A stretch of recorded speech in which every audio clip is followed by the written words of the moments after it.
is the TEA recap of the recent legislative session. It was a heck of a fight. It was a heck of a fight.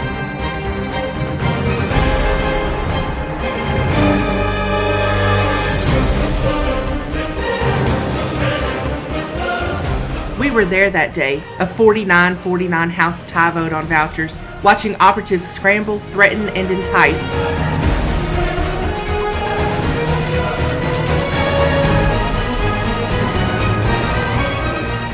While the vote was held open for 40 minutes.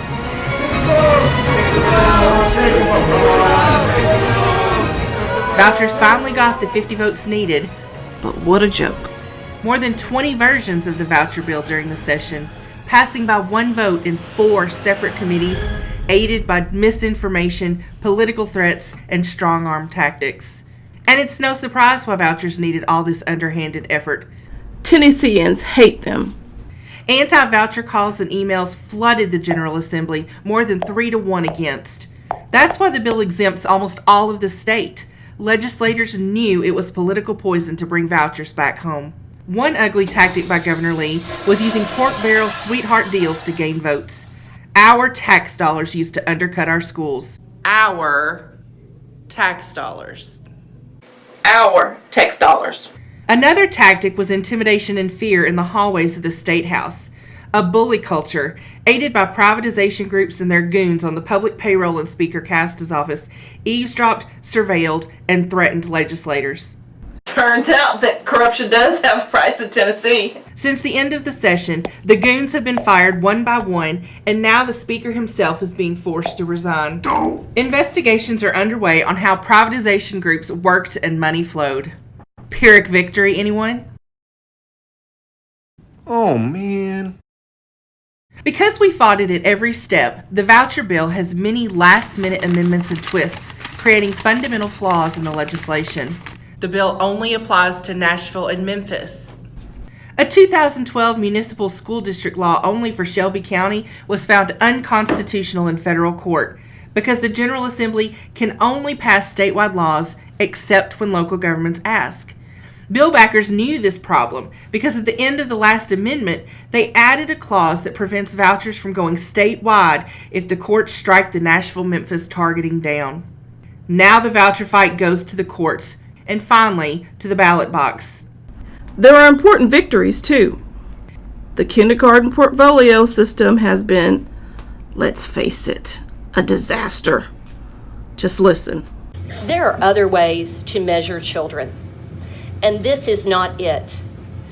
Knox County piloted it with 24 standards, and then it morphed to 48. There is no way to go back to the drawing board and fix this mess. After hundreds of members pushed for changes, a bill passed that allows school districts to use alternatives to the portfolio system for student growth. The power now rests at the local level. Make sure you talk to your district now about what you want to use next year. While there was $72 million in the budget for raises, we know from past years that guarantees little or nothing for raises. The good news is our advocacy is paying off. A bill passed requiring districts to report where they've used salary dollars, and the state comptroller released a major report showing what TEA has been saying all along. We're only getting 50 cents on the dollar. The good news is next year is an election year, and we are already working toward major legislation to fix this problem. And in a time of record revenue growth, Tennessee schools are still in the bottom 10 in funding, and the governor came in well below what Bill Haslam averaged in education funding increases. So, Governor, quit saying you're fully funding the BEP like it's a good thing. It's like giving 3 saltines for dinner. See? You have dinner. On testing, we passed a bill codifying the hold harmless legislation passed last year. You can't use that data ever. And the State Department of Education admitted they haven't got enough in the Tennessee Question Bank to begin publishing a majority of the tests for at least 2 to up to 5 years in the future. Isn't it time to look for alternatives like the ACT Aspire suite that's fully transparent? What a concept! We passed an enhancement of the Community Schools Act, an effective school improvement strategy addressing barriers to learning created by poverty.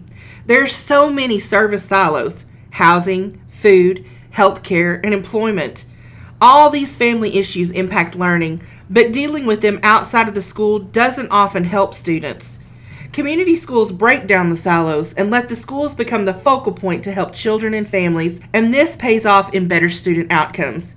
It's a good bill and a strong alternative to charters and vouchers. The fight has just begun.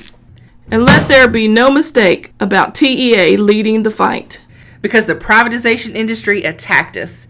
It wouldn't be a session without it. A bill requiring all members who use payroll deduction for dues to reauthorize membership every year was soundly defeated in the Senate. Don't let anybody tell you that TEA doesn't fight, because why try and hurt us if we aren't effective? So we have big fights ahead on salaries and funding, privatization, testing, and many other important issues impacting our students and our careers. The only way we win is with an active and strong membership. Ask your colleagues to join. If they want things to change, put a membership form in front of them and say, this is how it's done. Tell them about the fights and how we're fighting them. We are the only organized constituency, the only political action organization fighting for Tennessee public schools. Thanks to all our members and for all Tennesseans who love our public schools for standing up for what is right.